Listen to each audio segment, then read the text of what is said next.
ابرہہ ایک شخص تھا، اس نے جب دیکھا کہ سارے لوگ جو ہے بیت اللہ کے گرد جا کے طواف کرتے ہیں اور اس کی بڑی عزت عظمت ہے، قافلے در قافلے جا رہے ہیں، تو کیوں نہ میں بیت اللہ کی شکل میں اپنا ایک بیت اللہ بناؤں تاکہ لوگ آئے اور میرے بیت اللہ میں لوگ سجدے کریں، میرے آگے لوگ سجدے کریں۔ اس کے دماغ میں یہ چیز آئی تو اس نے ایک شاندار محل تعمیر کیا، انتہائی شاندار محل تعمیر کیا،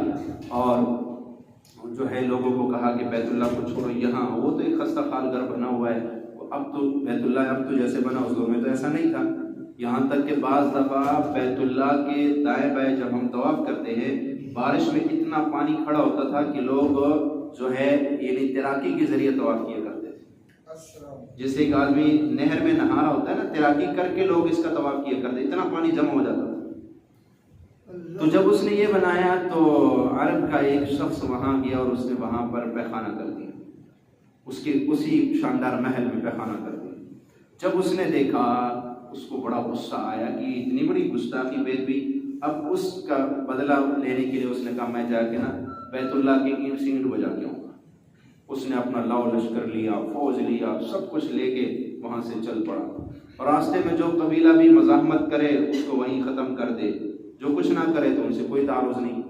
چلتے چلتے چلتے جب مکے کے قریب آیا، سب سے پہلا کام اس نے یہ کیا کہ مکے کے پاس آ کر جتنے چراگاہوں میں قریش کے جانور چر رہے تھے ان سب کو انہیں گرفتار کر لیا، سب کو قبضے میں لے لیا۔ اس دور میں لوگوں کے پاس جانور وافر مقدار میں ہوتے تھے کیونکہ دودھ ہی تو ایک سہارا تھا، تو کسی کے پاس بکریاں، کسی کے پاس اونٹ، یہی جانور تھے زیادہ تر۔ تو اس نے یہ کیا کہ تمام جانوروں کو جب پکڑ لیا، مکے میں خبر پہنچ گئی ابرہہ آ رہا ہے اور بیت اللہ کو ختم کرنے کے لیے آ رہا ہے، تو اس نے جناب لوگوں کے جانور پکڑ لیے۔ تو جب آپ کے دادا کو علم ہوا، آپ اپنے ساتھ چند بندے لے کے اس کے پاس گئے، وہ ایک تخت پہ بیٹھا ہوا تھا۔ جب اس نے دیکھا آپ کے دادا کو آتے ہوئے تو آپ کا رعب دیکھ کر وہ ایک دم اپنے تخت سے نیچے اترا،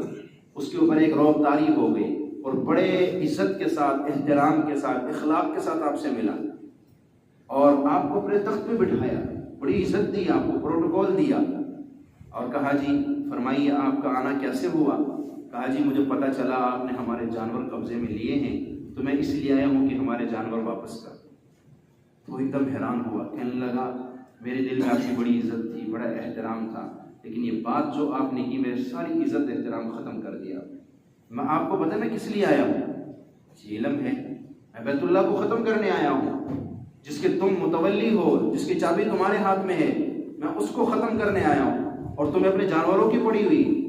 اس نے کہا دیکھو میں جانوروں کا مالک ہوں، میں اس کے بارے میں پوچھوں گا، اس کا مالک اوپر موجود ہے، وہ تم سے خود ہی پوچھ لے گا، لہٰذا مجھے جس چیز کا میں مالک ہوں مجھے تو اس کی فکر ہے، جس کا میں مالک نہیں اس کی میں کیا فکر کروں؟ انہوں نے کہا ٹھیک ہے، سارے جانور واپس کر دیے۔ آپ جانور لے کر کے اور جا کر جانور ایک جگہ کھڑے کر کے لوگوں کو جمع کیا، خود بیت اللہ شریف جا کر آپ نے بیت اللہ کا گلا پکڑ کے اللہ کے گڑ گڑا کے روکے، اللہ سے کہا مولا ہم کچھ نہیں کر سکتے، ہم بے بس ہے، پر تیرا گھر ہے تو ہی اس کی حفاظت کر کے دکھا دے، اور خود اپنے جانوروں کو اور لوگوں کو لے کے پہاڑ پہ چڑھ گئے۔ ابرہہ جیسے قریب آیا، بیت اللہ کے بھی قریب پہنچا نہیں تھا کہ جناب اچانک سمندر کی طرف سے چھوٹے چھوٹے پرندے جس کو ابابیل کہا جاتا ہے، وہ چھوٹے پرندے جو ہے آئے اور ان کے چونچ میں چھوٹی سی کنکریاں تھیں، وہ جب اوپر سے ایسے پھینکتے تھے نا تو جس ہاتھی کو وہ کنکری لگتی تھی، وہ کنکر لگتی تھی تو وہ وہیں ڈھیر ہو جاتا تھا، جس شخص کو لگتی تھی وہ شخص وہیں ڈھیر ختم ہو جاتا تھا،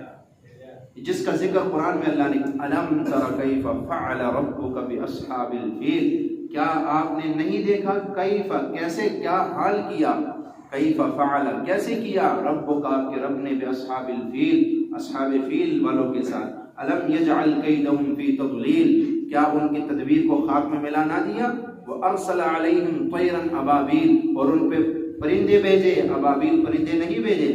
وارسل علیہم طیرا ابابیل ترمیہم بحجارہ، حجارہ کہتے ہیں حجر، پتھر کو کہتے ہیں، ترمیہم جو پھینکتے تھے ان پہ پتھر، من سجیل کنکر سے، فجعلہم کعصف مأکول، ان پتھروں نے ان کو ایسا بنا دیا جیسے گائے جانور بھوسا کھاتا ہے نا اور بعد میں چغالی کرتا ہے، تو ایسے حال ان کا اللہ قرآن میں ان کا ایک نقشہ کھینچ رہے کہ دیکھو اصحاب فیل والے کس لیے آئے تھے، بیت اللہ کو گرانے، اللہ کے گھر کو ختم کرنے آئے تھے۔ اللہ نے پھر ان کا کیا انجام کر دیا کہ قیامت تک آنے والے انسانوں کو بتا دیا کہ خبردار، جہاں اللہ کو سجدہ کیا جا رہا ہو، چاہے وہ بیت اللہ ہو چاہے وہ مسجد ہو، اس کے اوپر کبھی اس طرف آنکھ بھی اٹھا کر نہ دیکھنا، ورنہ کچھ نہیں بچے گا، ورنہ کچھ نہیں بچے گا۔